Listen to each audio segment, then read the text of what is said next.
Succession à Boris Johnson, les 5 candidats à couteau tiré lors du deuxième débat télévisé. Les 5 candidats à la succession de Boris Johnson se sont affrontés, dimanche, dans un débat télévisé animé, avant une semaine cruciale dans la course à Downing Street. Les députés conservateurs seront appelés à élire 2 finalistes, dont les noms seront dévoilés mercredi soir. Les candidats pour succéder au Premier ministre britannique Boris Johnson se sont retrouvés, dimanche 17 juillet, soir pour un deuxième débat télévisé plus animé que le précédent, tandis qu'il entame une semaine décisive dans la course à Downing Street. Ils sont encore 5 dans la course au pouvoir lancée après l'annonce le 7 juillet de la démission de Boris Johnson, emportée par une avalanche de départs déclenchée par un trop-plein de scandales et de mensonges. La secrétaire d'État au commerce international Penny Mordaunt, l'ex-ministre des Finances Rishi Sunak, la chef de la diplomatie Liz Truss, l'ex-secrétaire d'État à l'égalité Kemi Badenoch et le député Tom Tujanda se sont retrouvés pour un débat télévisé d'1 heure sur la chaîne ITV. Ils entament une semaine décisive dans la course à Downing Street. En effet, après plusieurs votes des députés Tory, on connaîtra mercredi soir le nom des 2 finalistes, qu'on va départager pendant l'été par les membres du Parti conservateur. L'on connaîtra le nom du futur Premier ministre le 5 septembre. Le face-à-face s'est avéré bien plus animé que le précédent débat télévisé vendredi, lors duquel les 5 prétendants au pouvoir s'étaient refusés aux clashs et attaques personnelles. La lutte contre l'inflation au cœur des débats. Cette fois, la chef de la diplomatie Liz Truss, jugée peu convaincante vendredi, a donné le ton en attaquant frontalement dès ses premières interventions son ancien collègue au gouvernement Rishi Sunak, l'accusant d'avoir mené le pays à la récession en augmentant les taxes quand il se chargeait des finances.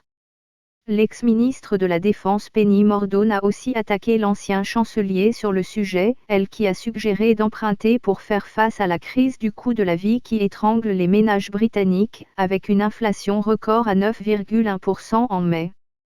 C'est du socialisme, a aussi riposté Rishi Sunak.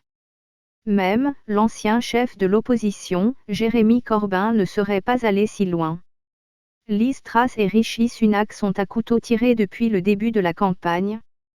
La candidate de 46 ans est la coqueluche du camp Johnson, qui est convaincue que Rishi Sunak attendait son heure depuis des mois avant de démissionner le 4 juillet, précipitant la chute du Premier ministre. Ce que les partisans de Rishi Sunak démentent.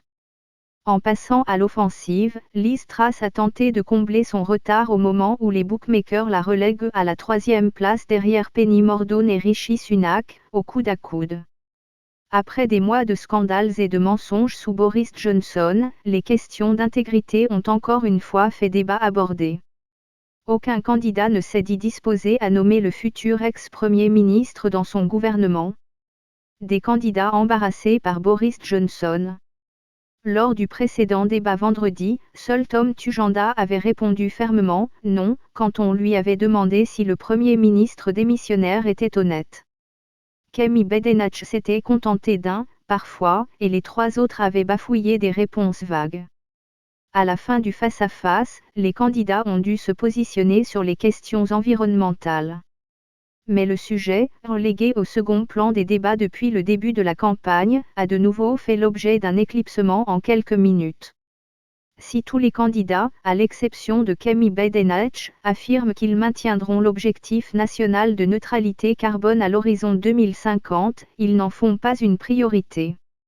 Alors que l'on attend des températures dépassant les 40 degrés en Angleterre en début de semaine, le président et ministre de la COP26 Alok Sharma a appelé dimanche les candidats à « prendre très au sérieux » les enjeux climatiques, n'excluant pas de quitter son poste si tel n'était pas le cas. Afin de sélectionner le nouveau Premier ministre, les députés conservateurs vont de nouveau voter lundi, mardi et mercredi, pour éliminer un par un les candidats tandis qu'un 3e débat aura lieu mercredi sur Sky News. Une fois le casting du face-à-face final déterminé, le choix reviendra aux membres du Parti conservateur qui voteront par correspondance pendant l'été. Ainsi, l'on attendra le résultat du scrutin pour le 5 septembre.